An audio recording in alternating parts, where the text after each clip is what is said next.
The Haitian Revolution started right after the French Revolution was resolved.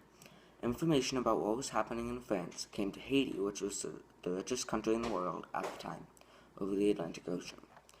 Haiti was one of the richest places in the world at the time due to the fact that there were many slave owners who owned many slaves and large plantations that produced about 40% of the world's sugar and about half the world's coffee. There were three main classes in society in Haiti. There were rich white slave owners, the free colored people, and mixed people, and there were also slaves.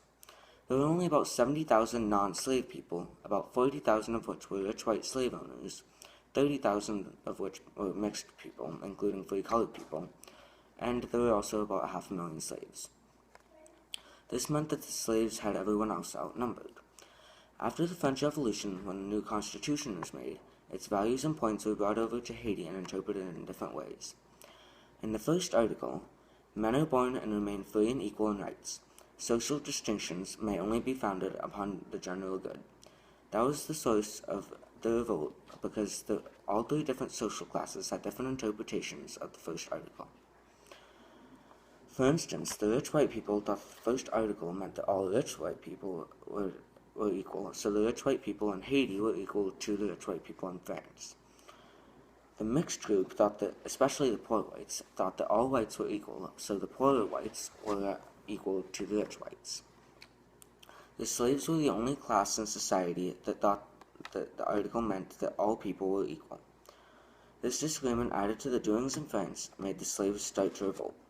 Haitian slaves, inspired by the interpreted version of the first article of the new French Constitution, revolted against the slave owners, burning sugar and coffee fields in anger because those were the places they were almost worked to death, treated horribly, and spent all their lives as slaves. In doing this, the Haitian slaves destroyed their own long-term future by ravaging the only things that made Haiti rich. Besides burning all the fields, destroying the plantations, and killing the slave owners, the Haitian slaves also accepted a man named Toussaint Louverture as their leader. Louverture was a former slave who was taught how to read, run a business, and to be organized by a slave owner. Louverture led the Haitian slaves to a successful revolt against not only the slave owners, but all the other countries who wanted to take Haiti for themselves, like Britain or Spain. One of the most important outcomes of the Haitian Revolution is the fact that it is the only successful revolution in which socially the last class has risen to first.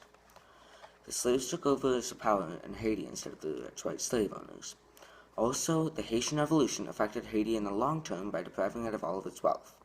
The Haitian slaves had destroyed the sugar and coffee fields, so after they claimed power, the wealth of trade was gone, leaving Haitians to subsistence farming, making them one of the poorest countries in the world today instead of one of the richest. This has affected Haiti in the long term because still today Haitians are suffering from the revolution and also the debt they owed France for the French Revolution. Modern-day Haiti is one of the poorest countries in the world, but the poorest in the Western Hemisphere. At least 80% of the rural population lives in poverty. After the revolution, all of the wealth in Haiti was vanished and never to be seen again, even now, 225 years later. The people in Haiti are still suffering from the revolution's consequences, but at least they are suffering free. Though free, the Haitians owed the French money because Haiti had to agree to pay a part of France's war debts.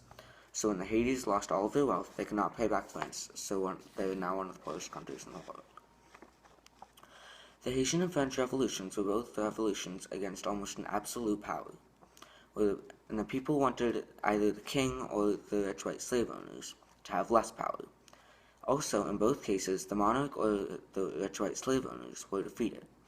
Another point, the people broke away from the clergies and nobles and became their own group in the French Revolution, much like when the slaves decided to break away and form a revolution in the Haitian Revolution. In both cases of revolution, afterwards, both countries were in debt.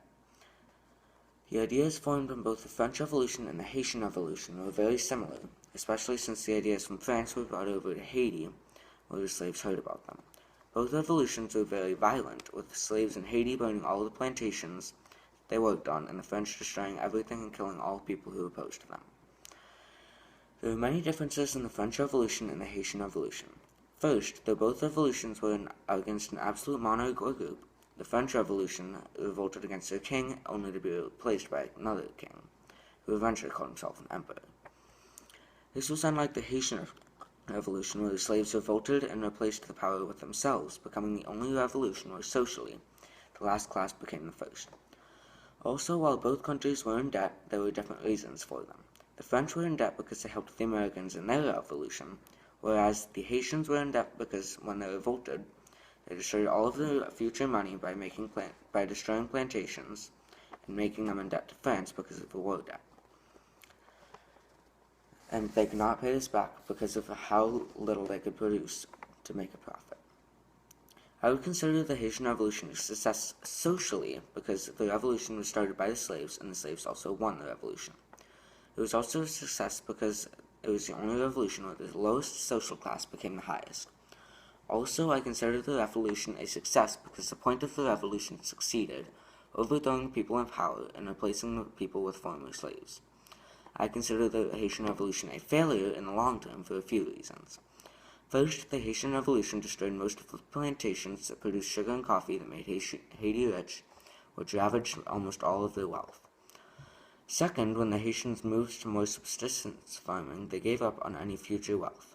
The only thing that made the Haitians rich was producing large amounts of the world's coffee and sugar.